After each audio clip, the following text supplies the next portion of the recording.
Hi అండి, నేను doctor personality Suman, children specialist. Recent గా ఒక ఫాలోవర్ కమెంట్స్ అడిగిన క్వశ్చన్ కి మైండ్ అంతా ఖరాబ్ అయింది. ఆల్రెడీ 3 రోజులు అవుతుంది, అయినా మైండ్ నుండి పోతేనే లేదు. ఇక తట్టుకోలేక డీజే టిల్లు సినిమా పోయొచ్చి ఈ వీడియో స్క్రిప్ట్ రాసుకున్నా. క్వశ్చన్ ఏందో చెప్తా వినండి. రైస్ ని మిక్సీ బట్టి స్మూతీ లెక్క చేసి తాగించాలని అడిగింది. ఇక గట్లున్నారు మన న్యూ జనరేషన్ మదర్స్. అయినా మదర్ నని ఏం లాభం, ఇదంతా మన ఇన్స్టాగ్రామ్ లో ఇన్ఫ్లుయెన్సర్ల పని.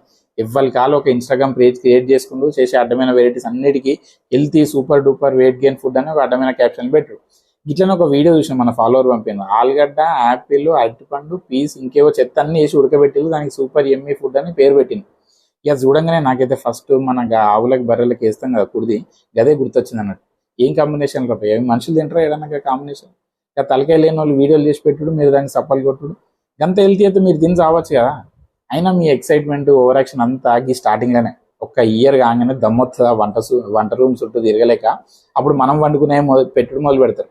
అప్పుడు అసలు కథ మొదలవుతుంది. ఇన్ని రోజులు మెత్తటి పేస్ట్లు, ప్యూరిల్, స్మూతీలు చేసి పెట్టి కదా, ఇక అప్పుడు నవిలి తిను అంటే ఎందుకు తింటారు, సచిన తిన్నారు. అప్పుడు మా చుట్టూ తిరిగి మమ్మల్ని చంపక తింటారు. సార్ మందులు రాయండి ఆకలికి అని. మీరు చెప్తే నమ్మరు. రీసెంట్గా ఒక మదర్ వచ్చిండ్రు, గిదే లొల్లితోటి కుక్కర్ తెచ్చుడు మర్చిపోయినరట. ఆ చిన్న కుక్కర్లో వండిన రైస్ అయితేనే మనోడు తింటాడట. ఇక గట్లున్నది ప్రజెంట్ జనరేషన్ సిచ్యువేషన్. అందుకే చెప్పేది ఏంటంటే, మనం ఎట్లయితే ఇంట్లో తింటామో గట్లనే అలవాటు చేసుకోండి. రైస్ని 9-10 నెలలు దాటినాక నవ్వులుడు వచ్చినాకనే పెట్టుండ్రు. అంతేగాని వచ్చిరాని కథలు పడి ఏం తిండి తింటానో కూడా తెలియకుండా తయారు చేసుకొని మా